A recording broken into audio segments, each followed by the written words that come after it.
প্রিয় দর্শক, সবাইকে শুভেচ্ছা এবং সালাম। আসসালামু আলাইকুম। আশা করি সবাই ভালো আছেন।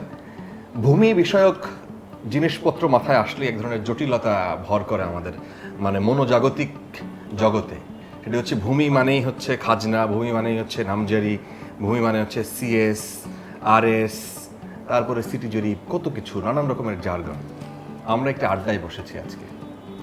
যাদের এই ভূমি সংক্রান্ত ইস্যু নিয়ে জটিলতা আছে বা ভবিষ্যতে হতে পারে, তাদের জন্য এই আড্ডা বিশেষ উপকারী। কারণ আমরা যে আড্ডায় বসেছি সেই আড্ডার মধ্যমণি আজকে বাংলাদেশের ভূমি মন্ত্রণালয়ের সিনিয়র সচিব জনাব ASM সালেহ আহমেদ স্যারকে পেয়েছি। তার সাথে আড্ডা দিতে চাই। সাথে আছেন জনাব মোহাম্মদ এমদাদুল হক চৌধুরী, তিনি অতিরিক্ত সচিব ভূমি মন্ত্রণালয়। আমরা আরও পেয়েছি ভূমি মন্ত্রণালয়ে একসময় কাজ করেছেন এবং সারা জীবন ভূমি নিয়ে কাজ করেছেন তিনি, জনাব মোহাম্মদ হান্নান মিয়া, তিনি পলিসি স্পেশালিস্ট, অ্যালার্মস বিশেষ কার্যক্রম ভূমি মন্ত্রণালয়। আমরা তিনজনকেই স্বাগত জানাই। Thank you. আমরা আপনাদের সাথে আসলে আড্ডা দিতে চাই এই বিষয়টা নিয়ে। আমি সবার আগে সচিব স্যারকে জিজ্ঞেস করতে চাই, স্যার একজন আম জনতা হিসেবে, পাবলিক হিসেবে, আমারও যেমন ভূমি সংক্রান্ত ইস্যু সামনে আসলেই আমার এই জটিলতার কথা মনে হয়, আপনার কাছেও কি একই রকম মনে হয় নাকি আপনি একটু ভিন্ন? আসলে ভূমি একটা জটিল বিষয়, আর বিশেষ করে ঐতিহাসিকভাবে আমাদের দেশে যে পট পরিবর্তন হয়েছে মোগল আমল থেকে ব্রিটিশ আমলে চিরস্থায়ী বন্দোবস্তের কথা নিশ্চয়ই শুনেছেন। তো সেটা থেকে আবার চিরস্থায়ী বন্দোবস্তের ফলে যারা জনগণ ছিল তারা ভূমির মালিকানা হারায়, ওই ভূমির মালিক হয়ে যায় জমিদাররা। তারপরে আবার মালিকরা যখন বিভিন্ন রকমের নিপীড়িত অত্যাচারিত হতে থাকে, তারা ক্ষুব্ধ হয়, তারা এরকম আন্দোলন করে। তারপরে আরেকটা সময় আসলো যখন এই জুলাই আগস্টের মধ্যে এরকম একটা বড় আন্দোলন হয়েছিল, যেটাকে আমরা বলি সিপাহী বিদ্রোহ বা সিপাহী, আমাদের প্রথম স্বাধীনতা আন্দোলনও বলা হয় এই উপমহাদেশে। তো তারপরে এটা ভাবা হলো যে না, এখন প্রজাদের কথা ভাবতে হবে। আমাদের যারা পূর্বপুরুষ তারা ছিল প্রজা বা রায়ত। তারপরে সেখান থেকে দেখা গেল যে আস্তে আস্তে প্রজাদের কল্যাণে ব্রিটিশ সরকারই কিছু কাজ করেছে, এবং তখন আবার প্রজাস্বত্ব আইন বা বিধিমালা করা হলো। সেটা কয়েকবার পরিবর্তন হয়েছে। তারপর আবার যখন দেখা গেল যে মালিকানা পরিবর্তন হয়ে যাচ্ছে, তখন দেশভাগের পরে কিছু নাগরিক আমাদের দেশ থেকে পাশের দেশে চলে গেছে, পাশের দেশ থেকে আমাদের দেশে এসছে। তখন আবার ভূমি মালিকানার মধ্যে নতুন আরেক ধরনের মালিকানা তৈরি হলো, বিনিময় সম্পত্তি। তারপর আবার দেখা গেল 65 সালের যুদ্ধে পাক ভারত একই ভূখণ্ডের অধিকারী ছিল, কিন্তু দুটো দেশ আলাদা হয়ে গেল। তখন 65 যুদ্ধে আবার পরস্পর শত্রু দেশে পরিণত হলো, তখন আবার মালিকানার পরিবর্তন হয়ে গেল। সেই শত্রু সম্পত্তি, এখনো আমরা যখন জমি কিনতে যাই বা বিক্রি করতে যাই, ওটা আমাদের বই বেড়ানো হচ্ছে সেই সিএস, বিএস, তারপরে আরএস, বিআরএস, আমরা বিভিন্ন নাম জানি। এই সবকিছুর প্রেক্ষাপট এরকম নানান রকমের গল্প আছে। এগুলো হচ্ছে আপনি যে দেখেন সবগুলো কথার পিছনে এস কথাটা আছে। এস বলতে আসলে এখানে সার্ভেকে বোঝানো হয়েছে। তো ব্রিটিশরা আসলে সার্ভে কখন শুরু করলো, আমাদের শুধু এখানে দেওয়ানি লাভের পর থেকে না, কিন্তু বলা হয় আর কি, ঐতিহ্যভাবে বলা হয় যে ব্রিটিশরা আসলে সার্ভে কাজটা প্রথম অনুভব করে যখন মহারাষ্ট্রে যখন আমাদের টিপু সুলতানকে হারানো হয়, তখন অনেক জমি তারা পেয়ে যায়। তখন তারা বুঝলো যে জমি যেহেতু আছে, আমার কত পরিমাণ রাজস্ব আসবে, আমার হিসেব করা দরকার। তো তখনকার সময় আসলে যারা সৈনিক পদে ছিল বা যুদ্ধে যারা জড়িত ছিল, সেনাবাহিনী, তাদের পক্ষ থেকে প্রথম সার্ভেটা শুরু। আচ্ছা, আপনি আপনার বক্তব্যের মধ্যে নিয়ে আসলেন যে 5ই আগস্টের পর থেকে এই পট পরিবর্তনের পর নানান রকমের কার্যক্রমের কথা আপনি মাঝে মাঝে বলছিলেন। আপনি ঠিক কি কার্যক্রম হাতে নেওয়ার পর আজকে ভূমি মন্ত্রণালয় কোনো স্বপ্ন দেখছে কিনা? আমি আসলে 5ই আগস্টের যে অভ্যুদয় হয়েছে বাংলাদেশে, তারপরেই আমার এই ভূমি মন্ত্রণালয়ের পদায়ন হয়। তো আমার পদায়নের পর থেকে আমার মাথায় ছিল যে নাগরিককে কেন্দ্র করে আমাদের ভূমি সেবাকে সম্প্রসারিত করতে হবে। আমার কাছে আগে মনে হতো, বিশেষ করে আগের সময়, যে আসলে আমরা যেসব কাজ করতাম অনেকটা গণবিমুখ কাজ করতাম, গণমুখীটা ছিল না। আমরা নাগরিককে উন্নয়নের কেন্দ্রবিন্দু ভাবিনি। আমরা নাগরিককে ভাবতাম যে তার সাপোর্ট দরকার, কিন্তু সেবাটা যে তার জন্য প্রয়োজনীয় সেটা আমরা ভাবিনি।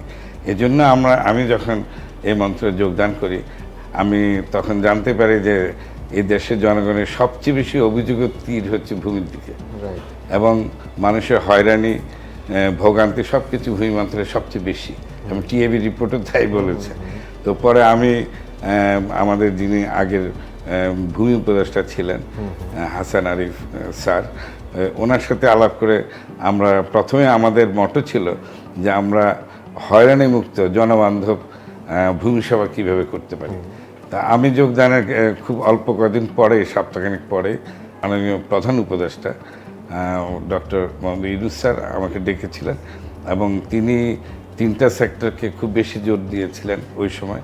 ইনভেস্টমেন্ট সেক্টর, যাদের বিডা চেয়ারম্যানকে ডেকেছিলেন, এনবিআর চেয়ারম্যানকে ডেকেছিলেন, এবং ভূমি মন্ত্রণালয় থেকে আমাকে ডেকেছিলেন। এবং ওনার ভাষ্য ছিল যে আসলে এই 3টা সেক্টরে মানে মানুষের ভোগান্তি বেশি, এবং কীভাবে মানুষকে হয়রানি মুক্ত করা যায়। এবং তিনি একটা আইডিয়া দিলেন আমাকে যে আমরা আসলে ছোট্ট থেকে একটা কাজ যদি শুরু করি তাহলে বড় কাজ করা সহজ হয়। এবং সেই আইডিয়া নিয়ে আমি প্রথম এই স্যারের আইডিয়া নিয়ে ডিজিটাইজেশন কাজ আগেও ছিল, কিন্তু সেটাকে কিভাবে আগে ছিল কিছুটা নির্ভর করতে হতো আমাদের কর্মকর্তাদের উপর। তারপর আমার মাথায় চিন্তা আসলে, আমার সহকর্মীদের সাথে আমি আলাপ করলাম যে কিভাবে মানুষ আমাদের ভূমি অফিসের কর্মকর্তাদের উপর নির্ভর না হয়ে সরাসরি, এমনকি প্রয়োজনীয় ক্ষেত্রে, অতি প্রয়োজনীয় ক্ষেত্রে না যেতে যেন হয়, অন্যান্য ক্ষেত্রে ঘরে বসেই মানুষজন ভূমি সেবাটা পেতে পায়, সেভাবে আমরা কীভাবে এগোতে পারি। তো আস্তে আস্তে আমরা সেভাবেই এগোচ্ছি। এবং মাননীয় প্রধান উপদেষ্টা মহোদয় উনি কিন্তু এমনও হয়েছে প্রতি সপ্তাহে 2বারও আমাকে ডেকেছেন, কারণ উনি এই ব্যাপারে খুবই আগ্রহী, বিশেষ করে এই ভূমি ব্যবস্থাপনায় ডিজিটাইজেশনটার ব্যাপারে। এবং উনি আমার কিছুদিন পরপরই জিজ্ঞেস করতেন তোমার কতটুকু এগিয়েছো, এবং আমার সময় কম, তুমি কম সময় নেবে। তো ওনার প্রেক্ষিতে আমার একটা ভিশন ছিল যে আমি প্রথমে এই মার্চ এপ্রিল পর্যন্ত আমি ডিজিটাইজেশন কাজ করব, এবং তারপরে আমার মাথায় আরেকটা চিন্তা ছিল যে মানুষ ভূমি উন্নয়ন কর দেওয়াটা ভুলে যাচ্ছে। মানুষ খুব প্রয়োজন না হলে ভূমি অফিসগুলোতে যেতে চাচ্ছে না, এবং সেই ক্ষেত্রে ভূমি উন্নয়ন করা দিচ্ছে না। কিন্তু ভূমি উন্নয়ন করটা দিলে অনেক রকম সুবিধা আছে, এটা মানুষের বিরোধ কমে যাবে, মানুষ তার জমি সম্পর্কে জানতে পারবে।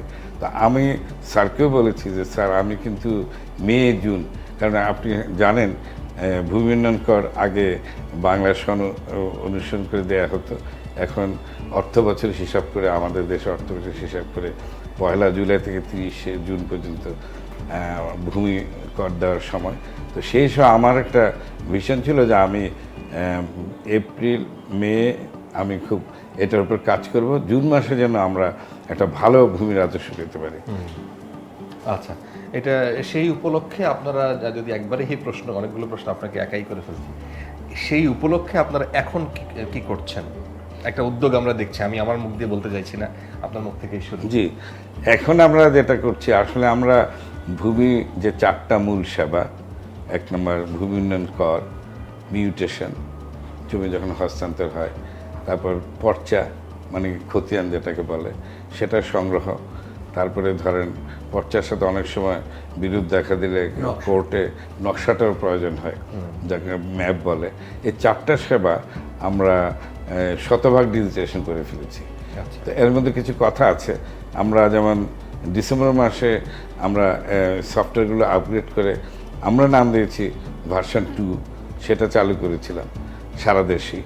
কিন্তু এটার আরেকটা ইমপ্রুভ ভার্সন আমরা করেছি 2.1, যেটা আমরা ঢাকা জেলায় আমাদের মোট 17টা সার্কেল আছে, সার্কেল অফিস। সার্কেল বলতে এখানে ঢাকা মেট্রোপলিটন এলাকায় 14টি, এবং তার বাইরে যে 5টি উপজেলা আছে সেখানে 5টি, মোট 19টা সার্কেল।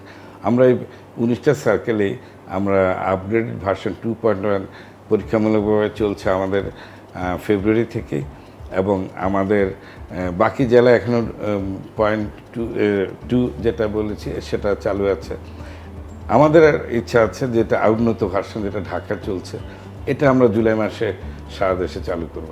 এখন চালু করলে আমি যেহেতু ভূমি উন্নয়ন করার দিকে নজর দিচ্ছি, এটা আবার কোনো রকম যেন সমস্যার সৃষ্টি না হয়, এজন্য আমরা জুলাই মাসে আপগ্রেড ভার্সনটা সারা দেশে চালু করবো। আচ্ছা, আমরা একটু শুনি অতিরিক্ত সচিব জনাব মোহাম্মদ এমদাদুল হক চৌধুরী আপনার কাছে এই বিষয়টা নিয়ে আপনি একটু বলবেন যে আপনারা স্যার বলছিলেন যে টিআইবির রিপোর্টে আমরা সেগুলো দেখি, কোন কোন জায়গায় মানুষ হয়রানির শিকার হয় এবং সুনির্দিষ্ট কোন কোন জায়গা নিয়ে আপনারা আসলে কাজ করছেন যে যাতে এই মানুষের ভোগান্তির মধ্যে পড়তে না হয়।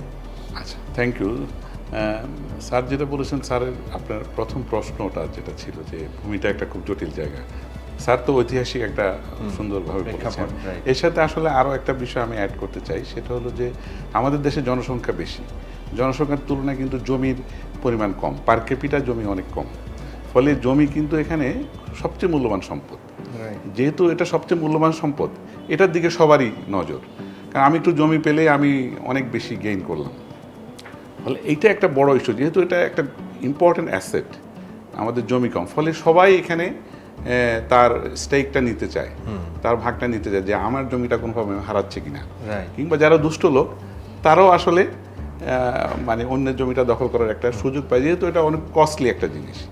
ফলে এটাও কিন্তু লিটিগেশনের একটা কারণ, তখন তারা বিভিন্ন অন্যায় ব্যবস্থা নিতে চায়, অবৈধ একটা উপায়ে তারা যেতে চায়। তার মানে সুযোগ আছে, সুযোগটা তারা নিয়ে নেয়, দুষ্ট লোকগুলো আসলে আইনের ফাঁকফোকর তারা বের করে নেয়।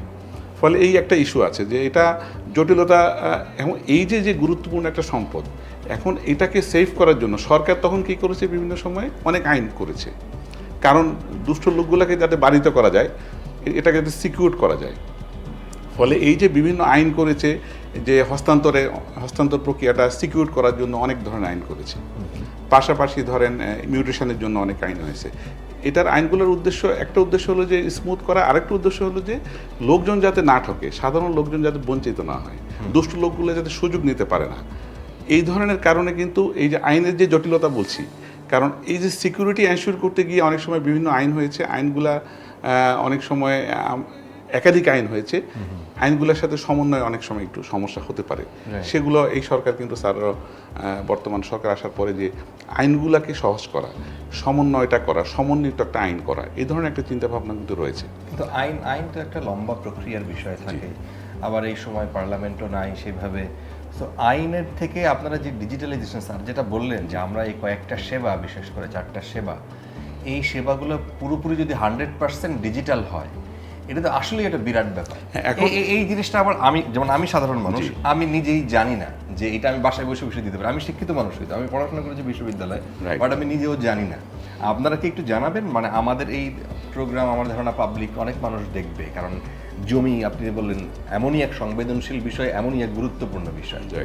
তো একটু বলবেন যে কি সেবা আমরা আসলে বাসায় বসে আপনার জন্য এতটা সহজ করে দিয়েছি। Thank you. প্রথম কথা হলো যে ডিজিটাইজেশন অথবা অটোমেশনটা আসলে কেন? অটোমেশনটার মূল সুবিধা হলো যে হিউম্যান টাচ কমিয়ে নিয়ে আসা। আমি সিস্টেমগুলোকে অটোমেটেড করব, জনগণ আমার অফিসারদের কাছে যাবে না, ভূমি অফিসে যাবে না, ঘরে বসেই পাবে। আমি যখন একটা অফিসারের সংস্পর্শে আসবো কিংবা ভূমির কোনো কর্মচারীর সংস্পর্শে আসবো, তখনই কিন্তু একটা অন্যায় করার সুযোগ তৈরি হবে। আর আমি যদি ঘরে বসেই সেবাটা পেতে পারি, আমি হিউম্যান টাচটা যদি কমিয়ে নিয়ে আসতে পারি, তাইলে কিন্তু আমার ওই দুর্নীতির স্কোপটা কমে আসলো ফার্স্টেই। এখন এটার জন্য ভূমি মন্ত্রণালয় যেটা করছে, আমাদের মাননীয় প্রধান উপদেষ্টা কিংবা আমাদের ভূমি উপদেষ্টা, আমাদের সিনিয়র সচিব স্যারের নির্দেশনায় আমরা যেটা করছি, সেটা হলো আমরা গুরুত্বপূর্ণ কিছু বিষয়। প্রথম বিষয়টা হলো যে মিউটেশন। একটা জমি যখন হস্তান্তর হয়, আমাদের রেজিস্ট্রেশন ডিপার্টমেন্ট, সাব রেজিস্ট্রার যখন হস্তান্তর করে, তারা দলিল দিয়ে মালিকানা পরিবর্তন করে কিংবা উত্তরাধিকার সূত্রে মালিকানা পরিবর্তন হয়।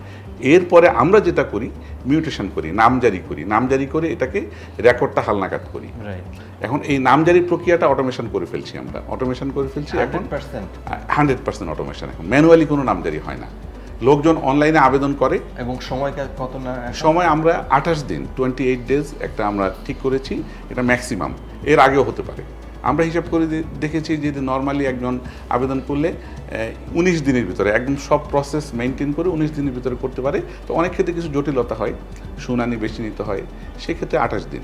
আগে যেমন এতগুলো কাগজপত্র জোগাড় করে তারপরে তহসিলদারের কাছে যে তার অ্যাপয়েন্টমেন্ট নিতে, তারপরে দরকার হলে এসিল্যান্ডের কাছে যে এই কাগজ সেই কাগজ দিতে তারপরে তার এই কাগজ নাই সেই কাগজ নাই, এটার জন্য আবার তার আন্ডার টেবিল টাকা পয়সা Right. লেনদেন, এখন সেগুলো যেটা অনেক হচ্ছে অভিযোগ পাইতাম Right. আমরা। এখন যেটা হচ্ছে এই কাগজগুলো যেগুলো জরুরি, যেমন দলিল দিতে হবে, পুরনো রেকর্ড দিতে হবে, যে আমি যে আগে যে ট্রান্সফার হয়েছে এই রেকর্ডগুলো দিতে হয়, দলিল দিতে হয়, এগুলা অনলাইনে আপলোড করবে, এগুলা সে ম্যানুয়ালি দিবে না। অনলাইনে সিস্টেমে আমাদের একটা সিস্টেম আছে land.gov.bd, এটাকে আমরা বলছি ল্যান্ড সার্ভিস গেটওয়ে। এই গেটওয়ের মাধ্যমে কেউ যদি ঢুকে এই এন্ট্রি লগ ইন করার পর সকল সার্ভিসগুলো একসাথে পাবে, এবং এই গেটওয়ে দিয়ে ঢুকে সে দেখবে সেখানে মিউটেশন সার্ভিস রয়েছে, ভূমিদন করের সার্ভিস রয়েছে, ই পর্চা, ই ম্যাপ, এই সার্ভিসগুলো সে একসাথে পেয়ে যাবে। তখন সে কী করবে, যদি সে মিউটেশন করতে চায়, মিউটেশনে সেখানে যাবে, ঢুকবে সিস্টেমে, ঢুকে সেখানে সে আবেদন করবে। আবেদন করার সময় একটা টেমপ্লেট পাবে যে কী কী লাগবে, নাম, কার থেকে কিনেছে, তার নিজের নাম ইত্যাদি, কিংবা কোন দলিল মূলে কিনেছে, এর আগে কার্ড ছিল, এই রেকর্ডগুলো সে দিবে, অনলাইনে আপলোড করে পরে এটা সাবমিট করবে। সাবমিট করার পর এটা চলে যাবে ভূমি সহকারী কর্মকর্তা, যাদের আমরা আগে তহসিলদার বলতাম, ভূমি সহকারী কর্মকর্তার কাছে যাবে, এসিল্যান্ডের কাছে যাবে, এসিল্যান্ড ভূমি সহকারী কর্মকর্তার কাছে পাঠাবে, ভূমি সহকারী কর্মকর্তা তদন্ত করে রিপোর্ট দিবে, রিপোর্ট আবার এসিল্যান্ডের কাছে আসবে, তখন এসিল্যান্ড একটা শুনানির তারিখ দিবে।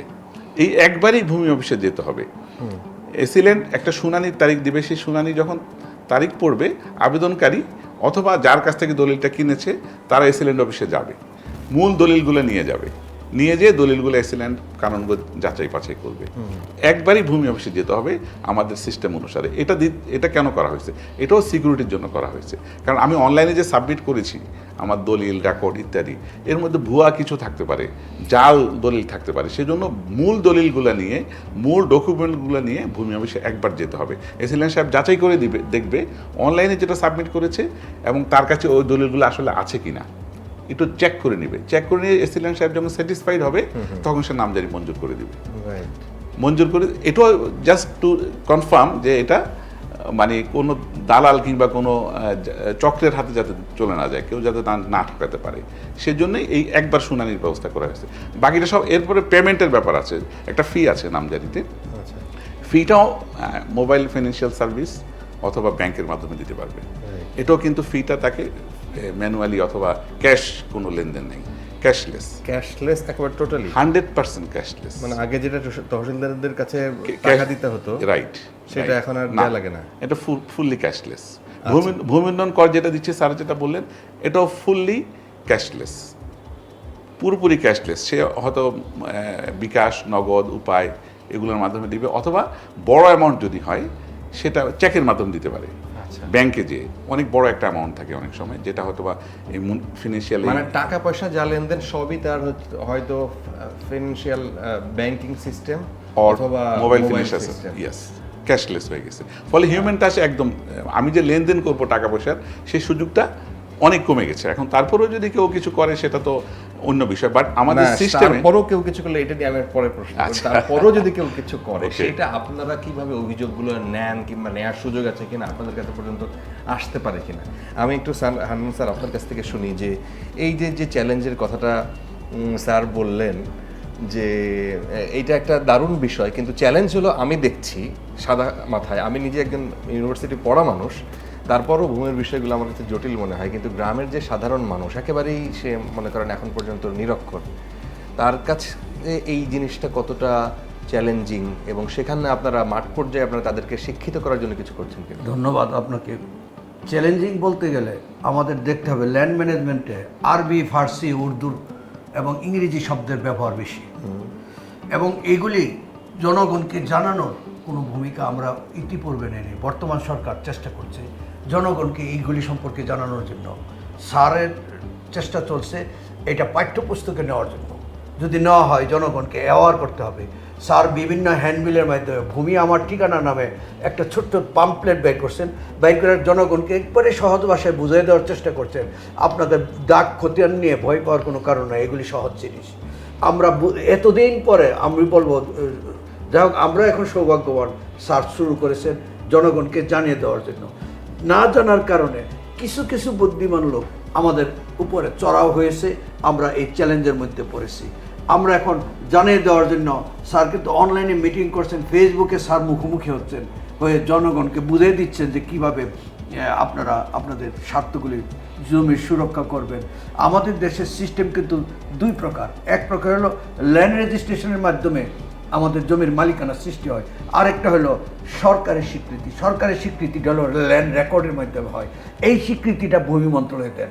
এই স্বীকৃতিটা দুইভাবে হন, একটা হলো জরিপের মাধ্যমে একবার দেওয়া হয়, আর যতবার এটা পরিবর্তন হয় ততবার মিউটেশন করে করে আমরা এই কাজটা করি। মালিকানার বিষয়টা হলো একটা ধারাবাহিক প্রক্রিয়া, ধারাবাহিকভাবে মালিকানা ঠিক রাখতে হবে। এটা যদি ঠিক না রাখি তাহলে কিন্তু 2 দিন পর পর একজন আমি মারা গেলাম আমার সন্তান জমির মালিক পাবে, এটা কিন্তু একটা ধারাবাহিক প্রক্রিয়া। এখানে নতুন করে সাব রেজিস্ট্রারের কিছু করার নাই। সাব রেজিস্ট্রারের কাছে শুধু যাবে যে আমার লোকগুলি ঠিক আছে কিনা, একটা বন্টন নামাটা ঠিক আছে কিনা। আমরা কিন্তু স্যারের নেতৃত্বাধীন যে অ্যাসিলেন্ট আছেন তারা কিন্তু জিনিসটা বাস্তবায়ন করেন। আর যে বললেন এই যে দুর্নীতি হচ্ছে, আমাদের এখানে কল সেন্টার 16122 এটা চালু করেছে স্যার। এইটার মাধ্যমে প্রতিদিন আমরা 2500 অভিযোগ সংগ্রহ করি। এই অভিযোগগুলো আমরা নেই প্রতিদিন 2500? 2500। এগুলো কি সবই আপনারা আমলে না না, এর মধ্যে প্রায় দেখা যাচ্ছে 1800-1900 মতো আমরা টেকনিক্যাল সমস্যা এটা আমরা সমাধান দিই। অভিযোগগুলো কিভাবে আসে? অনলাইনে ডাইরেক্ট ফোনের মাধ্যমে আসে, ফোন কলের মাধ্যমে। এটা আমরা রেকর্ড করে রাখি। 16122। আমি আমার দর্শকদেরকে বলবো যে 16122 তে আপনারা ফোন করবেন, এমনকি বিদেশ থেকেও ফোন করতে পারে। এইটার পিছনে আমাদের এই ফোন কে ধরে? এই আমাদের 50 জন অপারেটর আছে, তারা এটা রিসিভ করে, তারা বিশেষ করে টেকনিক্যালি সাউন্ড, তারা এইটা দিয়ে মাধ্যমে টেকনিক্যাল সমস্যাটা সমাধান তারা ইনস্ট্যান্ট দিয়ে পারে, কারণ তারা খুব সাউন্ড ইয়াং বয়েস। তার পিছনে 2টা লেয়ার আছে, কানুনগো লেভেলের 5 জন আর আমার লেভেলের 2 জন। আমরা এই লেয়ার থেকে এদেরকে লিগ্যাল পরামর্শটা দিই। লিগ্যাল পরামর্শটা দিই। অনেক দুর্নীতির অভিযোগ আসে, হয়রানির অভিযোগ আসে, আমরা সাথে সাথে আমরা যে 5 জন আর 2 জন 7 জন আমরা ডিসি ইউনো অ্যাসিল্যান্ডের সাথে ফোন করে বলছি যে এই জায়গায় সমস্যা আছে, এটা সমাধান করো, নতুবা তোমার বিরুদ্ধে ব্যবস্থা নেওয়া হবে। আমরা সাথে সাথে সমাধান পাচ্ছি যখন আমরা হস্তক্ষেপ করি। আর যখন পারি না, দেখি আর পারি না, আমি স্যারের বরাবরের রিপোর্ট দিয়ে দিই। স্যার কিন্তু কড়া অ্যাকশনে যাচ্ছে। আমরা এইভাবে এই চ্যালেঞ্জ মোকাবেলার চেষ্টা করছি। তবে এটা আমরা শুরু করেছি মাত্র, আরও সময় লাগবে। আমাদের এটা এক্সপান্ড করা লাগবে। স্যার এটা দেশব্যাপী এক্সপান্ড করার চেষ্টা করছেন, এটা বড় করার চেষ্টা করছেন। আমি কি একটু বলতে, আপনি যেটা বলেছেন আমি ওনার কথার সাথে অ্যাড করছি। আমি প্রথমে এসে যখন অনেক অভিযোগ পেলাম, আমি 3টা কাজ হাতে নিয়েছি।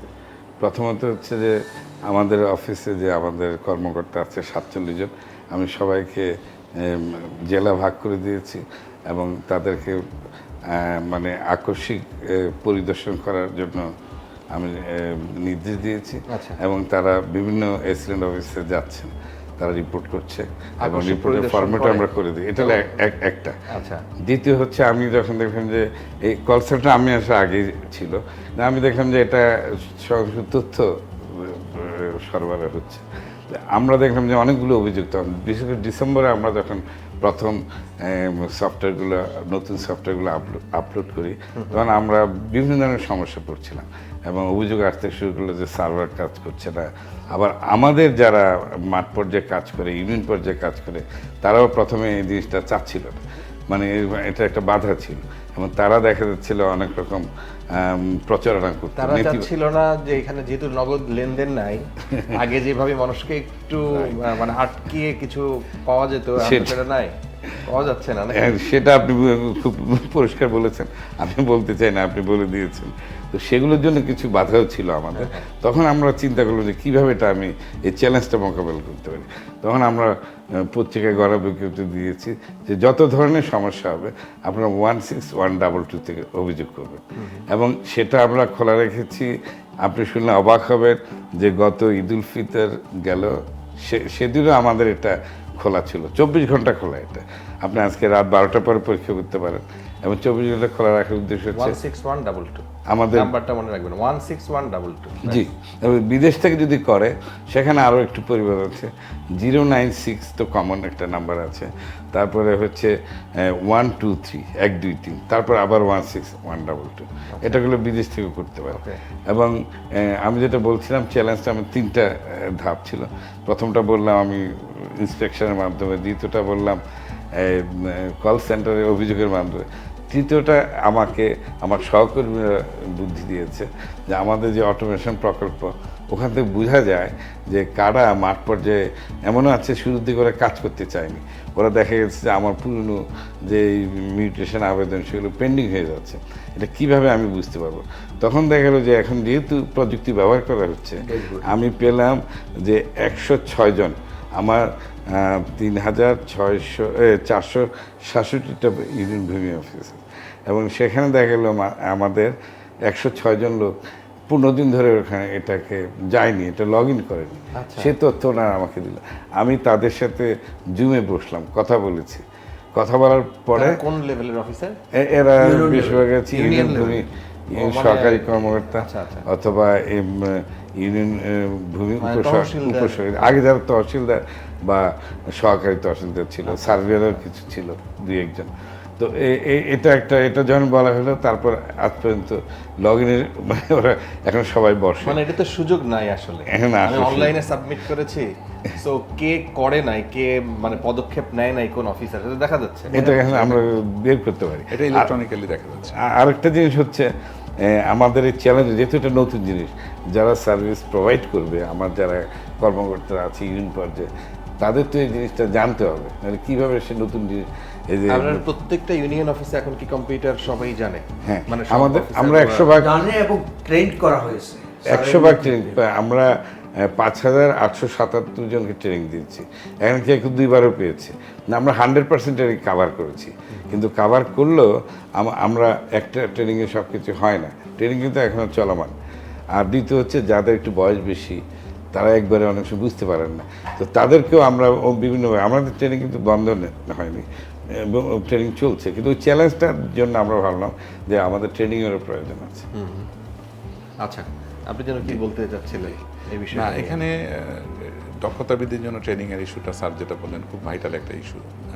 আর 16122 এটা আসলে এখানে যে কাজগুলো হয়, যে হট নাম্বার আমাদের এখানে, কিন্তু প্রথমত হলো যে সে আইনগত পরামর্শ নেয়, তার হয়তো একটা জিনিস সে বুঝতে পারছে না, সে পরামর্শ নেয়।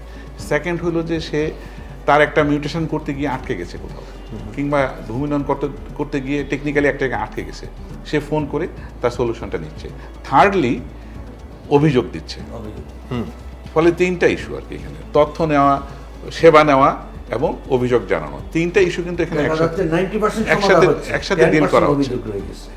ওই 10%-টাই আমরা সামাল দিচ্ছি আর কি, স্যারের কাছ থেকে নির্দেশ নিয়ে আমরা সেভাবে সামাল দিচ্ছি।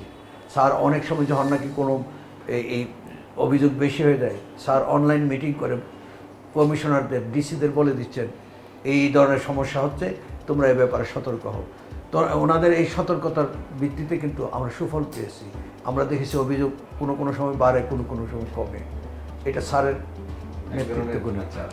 100% দুর্নীতিমুক্ত ভূমি সেবা, এটা কবে নাগাদ নিশ্চিত হতে পারে, এবং সেই ক্ষেত্রে চ্যালেঞ্জটা কি? 100% দুর্নীতিমুক্ত ভূমি সেবা চালু করতে হলে আগে আমাদের পিপলকে জানতে হবে। পিপল বুঝেই নাই, তার উপর একটা দুর্নীতি হয়ে গেছে। পিপলকে শিক্ষিত করাটা আমাদের খুব জরুরি হয়ে গেছে, পিপলকে জানানো। এই জন্য আইনগুলিকে সহজ এবং নাগরিক বান্ধব করা হচ্ছে, সেবাগুলি নাগরিক বান্ধব করা হচ্ছে। স্যারের স্লোগান হলো জনবান্ধব ভূমি সেবা। জনবান্ধব না করলে, জনগণকে সচল না করা পর্যন্ত শতভাগ অন্তত দুর্নীতি রোধ করা সম্ভব না। কারণ পিটিয়ে মানুষকে সোজা করা যায় না। জনসচেতনতার মাধ্যমে যখন জনগণ বলবে যে আপনি কি করছেন, আপনার আইনে তো এইটা নাই, তখন কিন্তু দেখা যাবে সে সতর্ক হয়ে যাবে। আমরা এইভাবে জনগণকে সতর্ক করা, সেন্সিটাইজ করার জন্য চেষ্টা করছি। এখানে একটু অ্যাড করি আমি, সেটা হলো যে এখানে আরেকটা ইস্যু আছে, আমাদের সিনিয়র সচিব স্যার সবসময় কথাটা বলেন, এই যে ভূমি ব্যবস্থাপনা যে জটিল হচ্ছে, এর পিছনে কিন্তু সরকারি কর্মকর্তা, আইন কানুনের একটা বিষয় আছে, ঐতিহাসিক একটা ব্যাপার আছে। আরেকটা ব্যাপার আছে, আমাদের নাগরিকরাও কিন্তু এটাকে জটিল করেন অনেক ক্ষেত্রে। যেমন ফর এক্সাম্পল, যখন ওয়ারিশ সূত্রে জমি হস্তান্তর হয়, যারা ওয়ারিশ তারা পিতামাতার সম্পত্তি পাবে, কিন্তু দেখা গেলো যে অনেক সময় বোনকে বঞ্চিত করা হয়, এক ভাই বিদেশে আছে তাকে বঞ্চিত করা হলো। এতে সমস্যাটা কি হয়?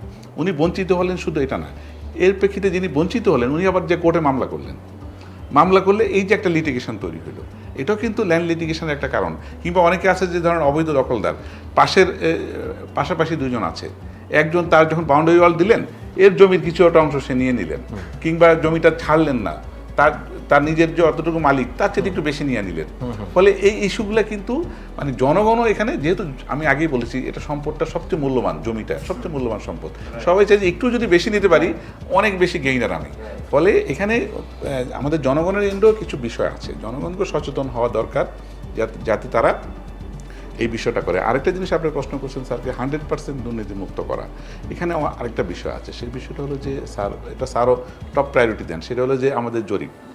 এখন আগে জরিপ হতো ম্যানুয়ালি, চেইন দিয়ে, গান্টার চেইন দিয়ে, কিংবা ম্যানুয়ালি মেপে করা হতো। এখন আপনি যেটা বলেছেন স্যার প্লিজ শুরুতে সিএস সিএস জরিপটা আমাদের ব্রিটিশ আমলে হয়েছে এবং 1888 সালে শুরু করেছে রামু থেকে, এবং তখন আমাদের দেশে এই জরিপটা শেষ করতে 52 বছর লেগেছিল সিএস জরিপটা, শুধু আমাদের দেশে। কারণ যেহেতু জটিল ছিল, কিন্তু একদিকে কিন্তু সহজে ছিল। মানে এই যে ঢাকা জেলায় মাত্র 2টা জোট ছিল, মানে এটার মালিক ছিল 2জন, নবাবরা আর ভাওয়াল রাজা। তো সহজ ছিল। এখন দেখেন লক্ষ লক্ষ মালিক তৈরি হয়ে গেছে, কঠিন হয়ে গেছে।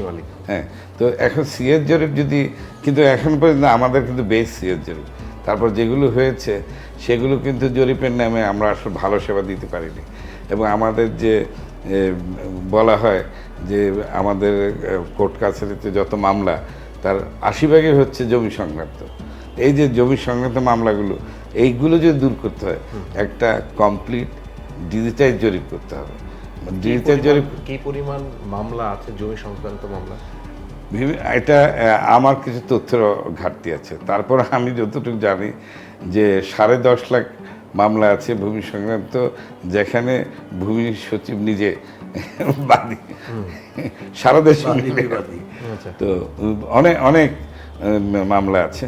তো এখন জরিপের বিষয়ে একটু বলি, এটাও একটা জটিলতার কারণ। আপনার যেখানে আগে জরিপ খুব কঠিন ছিল, জটিল ছিল, এটার গানটা উনি বলেছেন, গানটার চিন্তিতা, এখন কিন্তু ড্রোন দিয়ে আপনি মিনিটে 500-600 ছবি তুলতে পারছেন। আগে একটা নকশা আঁকতে, যে ছোট একটা রুমের নকশা আঁকতে যে অনেক সময় লাগতো, প্লাস এটাকে যে স্কেলে নিয়ে আসা, মানে যে করতো, তার আরও অনেক সময় লাগতো। কিন্তু এখন আপনি মিনিটে 600 ছবি তুলে ফেলতে পারবেন ড্রোনের মাধ্যমে, এবং সেটা কম্পিউটারে যখন সফটওয়্যারে দিবেন তখন আপনার একটা অটোমেটিক্যালি নকশা তৈরি হয়ে যাচ্ছে। মানে কত অল্প সময় হচ্ছে। সবচেয়ে বড় জিনিস দুটো, একটা হচ্ছে অল্প সময় করা যায়, আরেকটা হচ্ছে আপনার নির্ভুল হবে। যেমন আগেরটা অত নির্ভুল ছিল না, নির্ভুল না হলে তো ভূমিবিরোধ হতেই পারে। 100% করতে হলে শুধু ভূমি সেবা দিলে হবে না, আপনার জরিপের একটা ভালো জরিপ সারা বাংলাদেশে যে আমরা করতে পারি, তো সেটার জন্য আমরা এগুচ্ছি। আমরা একটা প্রতিশ্রুতিও পেয়েছি, অলরেডি পাইলটিং হচ্ছে আমাদের কোরিয়ানদের সাথে। আপনি জানেন গ্লোবালি কোরিয়ানরা এই জরিপের বিষয়ে এগিয়ে আছে এখন পৃথিবীতে। তো তাদের সাথে আমাদের একটা পাইলটিং চলছে ডিজিটাইজ জরিপের উপর। 19টা মৌজা চলছে আমাদের 6টা এলাকায়। তো এটার পরে ওরা আগ্রহী আছে যে ওরা সারা দেশে আমাদেরকে এরকম একটা জরিপের সহায়তা করবে। তো সেটা প্রাথমিক পর্যায়ে আছে, এখনো ইয়ে হয়নি। তো আমার খুব ইচ্ছে যে এটা আমরা করতে হবে। আমরা এই আড্ডাটা শেষ করি। আমার মনে হয় যে আপনার স্বপ্নটা, আপনি কি দেখতে চান? আপনাকে যেহেতু মাননীয় প্রধান উপদেষ্টা একটা মহান দায়িত্বের জায়গায় বসিয়েছেন, নিশ্চয়ই এখানে আপনারও কিছু কিছু চিন্তা ভাবনা ছিল। সেই জায়গায় আপনি এই সেবাটাকে কোন জায়গায় দেখতে চান? জি, আপনাকে ধন্যবাদ। আমি মনে করি মহান আল্লাহ তাআলা আমাকে একটা বড় সুযোগ দিয়েছে কাজ করার দেশের জন্য। তো আমি চাই যে এখন আপনি যেটা বললেন যে ভূমি বললেই একটা সমস্যা, একটা জটিলতার কথা মনে হয়, তো মানুষের কাছে এটা একদম সহজ করা, এবং আপনার এমন একটা দিন যেন আসে যে আপনি আপনার এনার্জিটা ধরবেন এবং আপনি যখন অনলাইনে যে আপনি যদি ক্লিক করেন যে ওটা আপনার দাগ নাম্বার দিয়ে, তখন আপনার নাম, ঠিকানা, জমির পরিমাণ সব কিছু যেন চলে আসে। এবং এখন যে জটিলতাটা, বিশেষ করে রেজিস্ট্রেশন নিয়ে একটা বড় জটিলতা আছে, এবং এখানে ভূমির বদনাম হয়, কিন্তু যে রেজিস্ট্রেশনটা কিন্তু আমাদের হাতে না, এটা আইন মন্ত্রণালয় থেকে সাব রেজিস্ট্রাররা করেন। এবং সেখানে দেখা যায় যে রেজিস্ট্রেশন করতে যেয়ে তারা দেখা যায় যেহেতু ওরা মূল্যটা ঠিকভাবে করতে পারে না, মোজারিটি করে, সেখানে আমি একটা হিসাব করে দেখেছি যে যেসব জায়গাগুলো উন্নত, যেমন গুলশান, বরানী, বসুন্ধরা, ওসব জায়গায় উদাহরণস্বরূপ যদি বলি যে 1 কোটি টাকার জমি, সেখানে আপনাকে 10 লাখ টাকা হয়তো আপনি ঠিকভাবে দিতে পারবেন, বাকি 90 লাখ টাকা আপনার কাছে ওরা ক্যাশ নেবে। আপনি যতই বলেন তারা আপনার কাছে রিসিটও দেবে না, চেকও নেবে না। এবং এই যে 10 ভাগ, মানে 1 ভাগের থেকে 10 ভাগের মধ্যে 1 ভাগ সাদা টাকা, আর 9 ভাগ যদি এই 5 কাঠা বা 1 কাঠা জমির মধ্যে এরকম 9 গুণ কালো টাকা যদি সমাজে জমে, সেই সমাজ কিভাবে টিকবে? আমি আপনার কাছে প্রশ্ন রাখলাম। তো এই কালো টাকা কমাতে হবে। আমি চাই যে জমির যেটা সত্যিকার মূল্য দিয়ে মানুষজন সত্যিকার কথা বলে মানুষ জমি হস্তান্তর করতে পারে, 1 নাম্বার। এবং জমির বিষয়গুলো, যে মিউটেশন আমরা কিন্তু দিন দিনই সহজ করছি। যেমন মিউটেশন আগে শুনতাম যে আমার যে ভূমি সহকারী কর্মকর্তা, তার কাছে যেতে শুনানির জন্য, আমরা এটা বাদ দিয়েছি যে তার শুনানি তো দরকার নেই, সে প্রতিবেদন দিবে, এসিল্যান্ডের কাছে প্রতিবেদন দিয়ে দিবে, সুতরাং নাগরিকের কাছে যাওয়ার দরকার, এটা একটা হয়, এটা দরকার। এরকম আস্তে আস্তে আমরা উন্নত করছি। যেমন ভূমি উন্নয়ন কর আগে যখন কেউ প্রোফাইল খুলতো, তখন একটা হোল্ডিং তৈরি করতে হতো। এই হোল্ডিংটা আমার ভূমি সহকারী কর্মকর্তা বা কারণগুলোর সাথে যদি না খুলতেন, তাহলে সে দিতে পারতেন না, ভূমি উন্নয়ন কর দিতে পারতেন না নাগরিক। কিন্তু এখন প্রোফাইল খোলার সাথে সাথে অটোমেটিক স্বয়ংক্রিয়ভাবে হোল্ডিং তৈরি, এখন আর তার জন্য অপেক্ষা করতে হবে না। এই যে তারপর একজন আমাকে প্রথম দিন বললো যে আমার পাসপোর্ট না, আমার এনআইডি নাই, আমি বিদেশে থাকি, আমি তো দিতে পারছি না। বা ধরেন যারা হ্যাঁ, যারা ধরেন হয়নি, 18 বছর কম, তারা তাদের এনআইডি নাই, তারা ভূমি উন্নয়ন বা ভূমি ট্রান্সফার করতে সমস্যা পড়ছেন। আমরা সেখানে জন্ম নিবন্ধন দিচ্ছি। আবার আরেকটা বড় সমস্যা পেতাম যে মানুষজন মোবাইল দিয়ে হয়তো করেছে, একজন সহায়তা করেছে, তার মোবাইল নাম্বার দিয়ে ওটিপি, এখন নতুন করে করতে যে সে ওই নাম্বারও যায় না, ওটিপিও পাচ্ছে না। তো সেটা পরিবর্তন করার জন্য আমরা ব্যবস্থা গ্রহণ করেছি। মানে মানুষের যেখানেই সমস্যা আমরা সেখানে হাত দিচ্ছি। তবে আমার যেটা স্বপ্ন আপনি বললেন যে 1 নাম্বার হচ্ছে, মানে ভূমির উপরে কার্সার রাখলে যেন বলতে পারে যে এই জমি কার, নাম চলে আসবে, তার দাগ নাম্বার আসবে, খতিয়ান নাম্বার আসবে। আর সবচেয়ে বড় কথা, ভূমির জন্য এই এত বড় 36 পৃষ্ঠা 40 পৃষ্ঠা দলিলের প্রয়োজন হবে না। সিএলও বা সার্টিফিকেট অফ ল্যান্ড ওনার্স 1 পৃষ্ঠা 2 পৃষ্ঠার, অথবা প্লাস্টিক কার্ডে আপনাকে সার্টিফিকেট দেওয়া হবে এনআইডির মতো, সেটাই হবে আপনার ভূমির মালিকানার সনদ। আপনার কেন এত কাগজপত্র তৈরি করবেন? এটা মানে বিশাল স্বপ্ন। আমার কাছে মনে হয় যে এই স্বপ্ন মানে অ্যাজ এ সাধারণ নাগরিক আমিও দেখি, আমি দেখতে চাই। এটা কেমন সময় লাগে এটা একটা বোঝার বিষয়। আমার মনে হয় আমার সময় তো শেষ হবে না, যে আমি যদি শুরু করি তাহলে 100 না 100 মিটার এটা শেষ হবে, অন্যর হাত দিয়ে হলেও হবে। রাইট। তবে আবার মনে করাই দিন আমার এই অনুষ্ঠান যারা দেখছিলেন, যে যদি ভূমি সংক্রান্ত কোনো ইস্যুতে কোনো ঝামেলায় আপনারা পড়েন, 16122 এই নাম্বারটা আপনারা মুখস্থ রাখবেন।